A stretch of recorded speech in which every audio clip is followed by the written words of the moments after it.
pasaron de las 6 de la tarde. Seguimos en ¿De qué lado estás? Y no en la de septiembre, pero sí en la del 26 de octubre. Decíamos en el bloque anterior, ¿se plebiscitará o no qué? Porque en realidad hay como que empezar, ¿no?, a profundizar. ¿Tu metro cuadrado mejoró?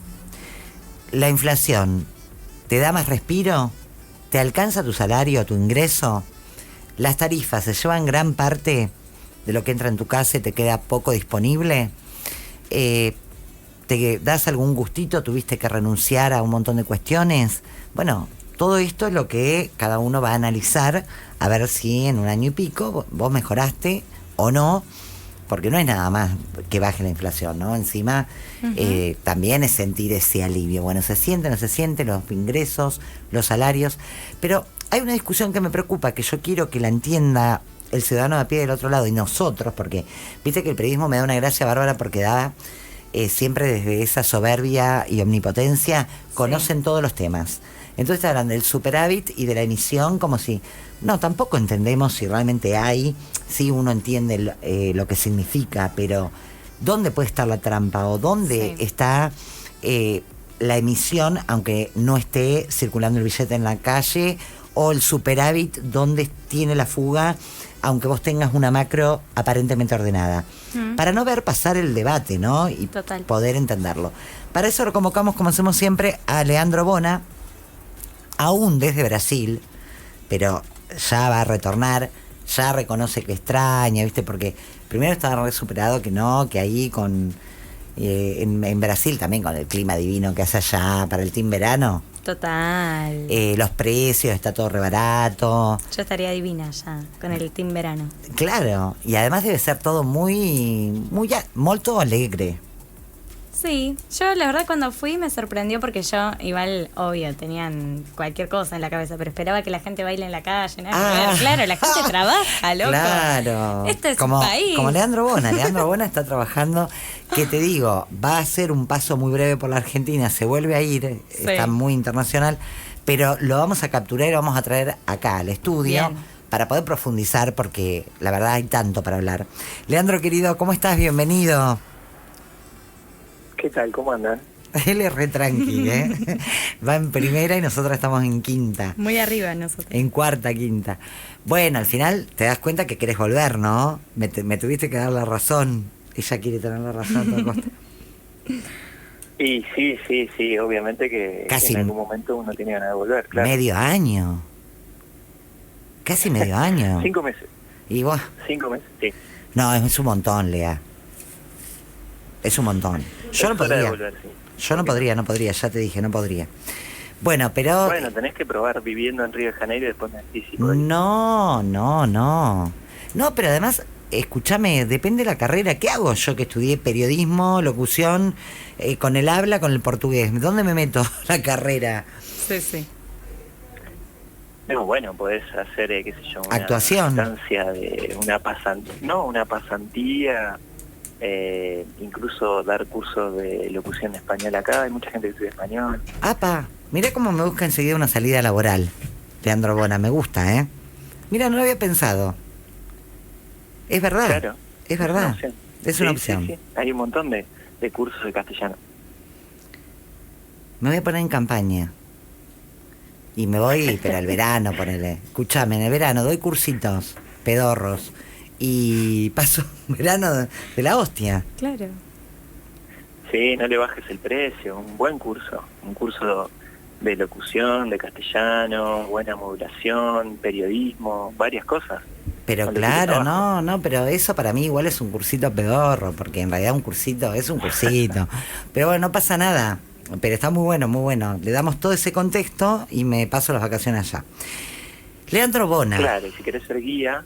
¿Guía? Si querés ser guía y si querés llevar excursiones hay muchos chilenos también, pero sobre todo argentinos, o gente que hace turismo en castellano, también se necesita gente que hable castellano. Hay mucho laburo con eso. No, pero turismo no, eso de andar con de tener que aguantarme la gente, no, tanto no. Capaz que conoces a alguien copado. Sí, puede ser. Puede ser. Déjame pensar todo que Dale. que después te digo y me haces ahí algún contacto. Lea, querido, escúchame, hay muchos temas que queremos hablar. Vamos a guardar igual tu presencia estelar acá en el estudio. Como politólogos que también quieren venir, Federico González, Pablo Romá, voy a tener como 2 o 3 acá.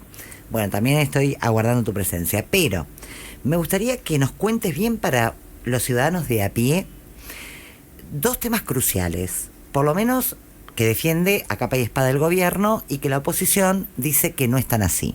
Y uno dice, ¿a qué biblioteca le creo? Si le creo a los economistas alineados con el gobierno nacional o a los dirigentes y economistas alineados con la oposición. Superávit y emisión. ¿Cómo estamos con el superávit fiscal? Bueno, a ver, entonces, para decirlo fácilmente, el superávit es cuando ingresa más plata de la que gastás. Eso quiere decir que tenés un excedente, un superávit, y si gastás más de lo que ingresa, tenés un déficit. Hay 2 tipos de déficit o de superávit. Uno es el primario y otro es el financiero. El primario es recursos y gastos sin contar los intereses de deuda, y el financiero es lo mismo, pero incluyendo si entran o salen más pagos por intereses de deuda. Obviamente, en el caso argentino, siempre el resultado financiero es peor que el resultado primario, porque los intereses que nosotros pagamos son mucho más altos de los intereses que ingresan por un préstamo que hace un argentino a alguien que está en el exterior. Dichas esas aclaraciones rápidamente, hay que decir que sí, el gobierno, al bajar tanto el gasto, especialmente, logró alcanzar algo que hacía un tiempo que no se conseguía, que es que haya superávit, es decir, que ingresa más plata de la que gasta. Esto es así, y es, vamos a decir, un activo, un valor, especialmente en los términos que lo plantea el gobierno. Ahora, ¿cómo se vincula esto con la emisión? ¿Y qué es lo que trató de expresar el otro día Javier Milei? Lo que él dice es que durante muchos años lo que pasaba era que los gastos eran más altos que los ingresos, por lo tanto teníamos déficit, y la forma de financiar ese déficit era que el Banco Central le prestara plata al Tesoro, es decir, al gobierno. Esa plata que le presta la emite billetes, y eso al final, y acá se abre la discusión, eso al final lo que genera es, suponiendo que no aumenta la producción que hay en la economía, lo único que hace esa mayor cantidad de billetes es aumentar los precios de las cosas. Es decir, siempre que no aumente la cantidad de mesas, sillas, computadoras que producimos y solo aumente la cantidad de dinero, bueno, ese dinero lo que hace es simplemente irse a precios. Por lo tanto, lo que pasó durante buena parte de la historia es que los gobiernos gastaban más de lo que, recaudaban, y que eso lo financiaban a través del Banco Central, y que ese mecanismo es el que generaba que aumenten los precios. Ok, esa sería la explicación convencional y la que el 90% de los economistas probablemente suscribiría. El problema con eso es que hay varios problemas, pero digamos, uno de los problemas principales es que eso no distingue entre si hay economías centrales o periféricas, o para decirlo rápido, desarrolladas y subdesarrolladas. Las economías desarrolladas, como Estados Unidos, emiten y no hay inflación. Entonces es falso que siempre que vos emitís plata genera inflación. Bueno, pero ahí tienen otra producción y tienen el dólar, que el mundo compra dólar. Exactamente. Claro. Bien, exactamente. Perfecto. No somos Argentina. Ahora, no, la Unión Europea podríamos decir lo mismo con el euro. Claro. Ok, ese es un primer punto. Que ahora primero, cómo está pero para que te quiero hacer una pregunta, más o menos cómo está el mercado mundial configurado. ¿El 60% sigue manejándose en dólares y un 20-25 en euro? ¿Está así más o menos la cosa?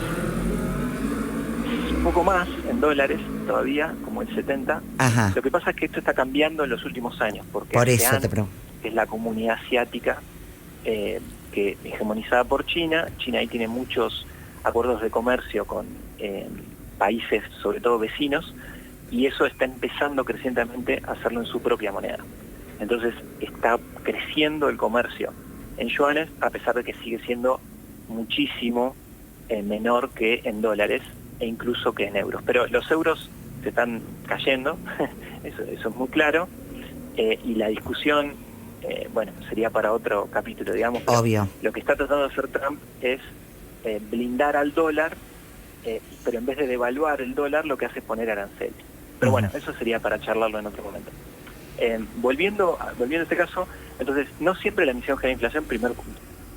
Segundo punto, esa explicación lineal desconoce o no toma en cuenta la otra variable central, que es la que toda la otra parte de la biblioteca te va a decir que es la más importante, que es el sector externo o cuántos dólares tenés en la economía. Dicho de otra forma, el gobierno dice, che, yo bajé la inflación. ¿Cómo la bajé? Porque estoy gastando menos de lo que me ingresa y por lo tanto no hacía como antes que me emitía billetes. Uh-huh. Pero otros te dicen, che, en realidad vos estás bajando la inflación. Primero, porque estás pisando la economía, está bajando la demanda, y segundo, pero sobre todo, porque el dólar se mantuvo estable durante muchos meses. Entonces, una parte de la biblioteca, que es la biblioteca ortodoxa, es la biblioteca que usa el gobierno, el problema era la emisión, como cortamos la emisión no hay inflación. Todos los demás te van a decir, mirá, ahora bajó porque te prestaron plata para que no suba el dólar. Si vuelve a subir el dólar, es irrelevante que haya emisión cero, porque va a volver a haber inflación. Si mañana, digamos, ahora ya el tipo de cambio subió otra vez. Si sigue subiendo, van a aumentar los precios. Porque ya lo hemos hablado varias veces, que la forma de acompañar el precio del dólar es subiendo los precios. Entonces, si nosotros queremos testear la hipótesis del gobierno, podríamos decir, mirá, en el 2018-19, el gobierno de Macri en ese momento tuvo un plan que se llamaba emisión cero. El año 2019 hubo emisión cero, no hubo emisión. La inflación fue más del 50%. ¿Qué pasó? Se devaluó la moneda, o sea, subió el dólar. Entonces, uno le podría contestar al gobierno, che, mirá, el tema es el dólar, no es la emisión. Esto no quiere decir que la emisión sea irrelevante, que vos podés hacer como Estados Unidos, que emitís y no tenés... No, existe una relación, genera un efecto, pero... Con eso solo no alcanza. No alcanza y a veces hasta podría ser irrelevante. Porque muchas veces en realidad lo que pasa es que primero suben los precios y después se emite para convalidar esos precios que subieron. Pero bueno, eso ya es de vuelta, es como una discusión teórica, digamos, ¿no? Claro. ¿Qué es primero? ¿Subieron los precios o primero emitió el gobierno? En un momento eso ya se solapa tanto que uno no lo puede distinguir del todo. Pero yo te podría decir, che, mirá, como subieron los precios, hay que subir los salarios del sector público, para pagarles más hay que emitir billetes, para pagarles a esos asalariados, pero vino después de que primero perdieran ingresos. Entonces lo que generó la inflación no fueron esos salarios que subieron después de que subieron los precios, sino que lo que generó inflación fue, por ejemplo, que subió el dólar. Y entonces subieron los precios, y entonces para reatrapar algo de lo que perdiste, tienen que emitir dinero para que vos llegues a fin de mes.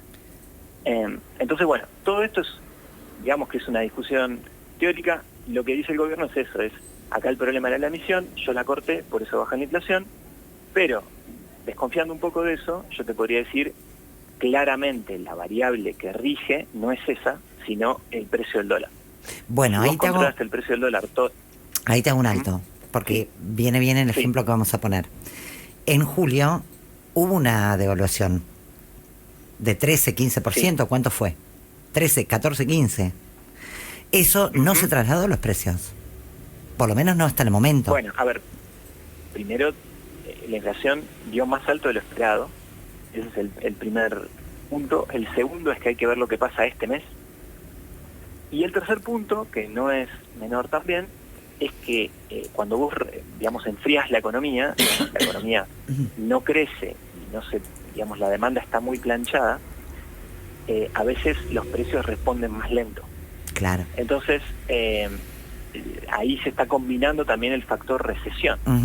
Vos fíjate que, por ejemplo, el año cuando salimos de la convertibilidad, en el 2000, salimos a fines del 2001, principio del 2002, ese año el peso pasó de 1 a 4 y después se estabilizó en 3. Pero los precios no se triplicaron. Lo que pasó fue que subieron un poco. Que había una mayúscula recesión. La recesión de ese año fue 10 puntos del producto. Es decir, cayó 10 puntos el PBI. Entonces, con ese nivel de recesión, es muy difícil que se puedan subir los precios, aun cuando de todas formas las empresas quiebran igual, porque también a veces por no poder subir los precios también quiebran. Y eso pasó mucho en el 2002 también. Entonces ahí es una combinación de esa recesión y del rezago. Yo creo que en agosto hay que ver lo que pasa también porque se habilitaron aumentos de tarifas y eso va a tener un efecto. Pero bueno, todo está mantenido con un acuerdo con el fondo que le está proveyendo dólares para evitar que se devalúe más la moneda y que eso genere otro shock inflacionario. Pero bueno, digamos que lo que el otro día expresó de manera bastante poco lúcida el Javier Milei fue eso, que cuando se emite dinero, ahí tenemos inflación y como él está cortando eso, no va a haber inflación. Ya tenemos varios ejemplos. Digo, en el 2001 también hubo un programa de emisión cero, no sé si te acordás. Sí. Pero cuando estaba Caballo como ministro, en el año 2001 y gobernaba de la Rúa, se hizo lo mismo. Se dijo, vamos a tener un programa de emisión cero, fue lo mismo. Y ahí lo que pasó fue que hubo una terrible recesión. Pero ahí toda la biblioteca te salta y te dice, pero no había superávit, ¿o no? Exacto, bueno, exacto, sí, es verdad. Y nosotros, los ciudadanos de a pie, no sabemos de qué... a ver, porque es un poco lo que vos decís. Uno no es que quiere, porque no hay una verdad absoluta y sola, porque es una combinación de factores, yo eso lo entiendo. Pero lo que me cuesta mucho es cuando uno quiere empezar a entender, bueno, está bien, tenemos superávit, pero lo que vos decís, ¿no? Hay recesión, el dólar está moviendo dentro de la banda, pero está moviendo, hay que ver encima después qué va a pasar después de las elecciones, hay despidos, la UIA dijo 1.500 por mes, por poner un ejemplo de un sector, no arranca el consumo masivo, la gente no llega a fin de mes. Entonces, viste, es como que uno quiere hacer un balance, decir, bueno, hasta acá. ¿Esto es cierto o es mentira? Porque viste que nos ha mentido tanto a lo largo de nuestra historia que ya no sabés si es un bien o no es un bien lo que tenemos del superávit y la no emisión. Bueno, a ver, si lo vamos a poner en términos abstractos, sí es bueno que vos tengas superávit, digamos, eso es así, pero fíjate también, vamos a verlo desde la vertiente opuesta, si querés. Sí. Entre el 2003 y el 2008, durante los gobiernos kirchneristas, hubo superávit. Sí. Todos esos años hubo superávit. Sí. ¿Y hubo inflación? Sí, hubo inflación. A ver, no fue cero. Tampoco fue así, claro. Pero anduvo, ponele entre 8, hasta el 2006 en realidad estuvo en el casi abajo de 2 cifras. Creo que en el 2006 llegó a 10, algo, y a partir de 2007 no sabemos exactamente, pero ya más cerca de 20, 25 que otra cosa. 2007, 2008, esos años hubo superávit, pero también hubo inflación. Es decir, que de vuelta, la causalidad directa, emisión e inflación, no es así, y superávit, no inflación tampoco. De hecho, si vos te fijas, la mayoría de los países del mundo tienen déficit, y no por eso tienen inflación. Pero bueno, aún así, a pesar de eso, sí es verdad que una vez que tenés un proceso inflacionario, cuando se sigue financiando con emisión, bueno, sigue la espiral, ¿entendés? Claro, no lo paras más. La bola de crecer. Claro, no lo paras, entiendo. Entonces una forma de cortar eso es decir, yo corto esto, voy a generar una recesión, voy a generar aumento del desempleo, voy a enfriar la demanda, se va a caer la obra, bueno, una serie de cosas, y esto en el tiempo me va a ir deteniendo la inflación. Es verdad, digamos, un plan de estabilización es eso. Ahora, bueno, eso tiene costos por un lado y de vuelta no contabiliza qué pasa por el lado del sector externo, que es un poco la variable clave siempre de una economía periférica. Por eso yo digo desarrollada o subdesarrollada, periférica o central, porque ahí cambia todo. O sea, el manual para Francia nunca puede ser el mismo que para Argentina o Honduras, digamos, ¿no? No se puede usar esa misma lógica. Entonces, ahí hay que medir un poco costos y beneficios de las medidas. De vuelta, yo creo que necesariamente corregir el sector fiscal es algo que está bien, digamos. No es bueno tener déficit sistemático porque lo tenés que financiar de alguna forma y bueno, eso genera problemas. Pero bueno, esta es la forma más costosa, bueno, lo estamos viendo.